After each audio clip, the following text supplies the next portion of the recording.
రాజశేఖర్ రెడ్డి గారు ఉన్నప్పుడు దీన్ని 20 మిలియన్ టన్ల ప్లాంట్ గా చేయడానికి ప్రణాళికలు చేశారు. మరి జగన్మోహన్ రెడ్డి గారైనా చంద్రబాబు గారైనా ఒక్క రకంగానైనా స్టీల్ ఫ్యాక్టరీని ఆదుకున్న వాళ్ళ? ఈ రోజు ఇన్ని మాటలు అంటున్నారే, ఈ ఎంప్లాయీస్ కాదా స్టీల్ ఫ్యాక్టరీని ఇంతకాలం నిలబెట్టింది? 30,000 ఎంప్లాయీస్ ఒకప్పుడు ఉన్నారు, ఇప్పుడు సగానికి సగం తీసేశారు. అయినా కూడా వాళ్ళు ప్రొడక్షన్ చేస్తున్నారు. తప్పిదాలన్నీ మీరు చేసి రా మెటీరియల్ మీరు సరఫరా చేయరు, క్యాప్టివ్ మైన్స్ మీరివ్వరు, సెయిల్లో విలీనం మీరు చేయడానికి ఏమాత్రం కృషి చేయరు. మొన్న క్యాప్టివ్ మైన్స్ ఇవ్వడానికి మిట్టల్ పక్కన స్టీల్ ఫ్యాక్టరీ ఉంటే ఆ మిట్టల్ స్టీల్ ఫ్యాక్టరీకి క్యాప్టివ్ మైన్స్ ఇవ్వడానికి తెలుగుదేశం పార్టీ ఎంపీలు అందరూ వెళ్లి మినిస్టర్ ని కలిసారే. మరి స్టీల్ ఫ్యాక్టరీకి అడగాలని మీకు అనిపించలేదా?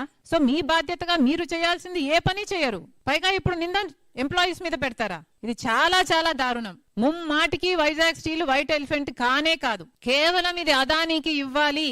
బీజేపీ మనిషి అదాని, మోడీ చేతిలో జగన్మోహన్ రెడ్డి గారైనా చంద్రబాబు గారైనా కీలుబొమ్మలే. కేవలం అదాని కోసమే వైజాగ్ స్టీల్ ఫ్యాక్టరీని మెల్లమెల్లగా కూనీ చేస్తున్నారు, రక్తం పిండేస్తున్నారు. ఇక ఈ చచ్చిపోయింది అనిపించే స్టేజ్ కు తీసుకొచ్చి దాని పక్కన అదానికి, ఇప్పటికే అదాని డేటా సెంటర్ ఉంది, అక్కడ అదాని పోర్ట్ ఉంది, ఇక ఇది కూడా ఇచ్చేయాలి అన్నది వీళ్ళు చేస్తున్న కుట్ర. పక్కన గంగవరం పోర్టు కూడా ఎంత బాధాకరం అండి.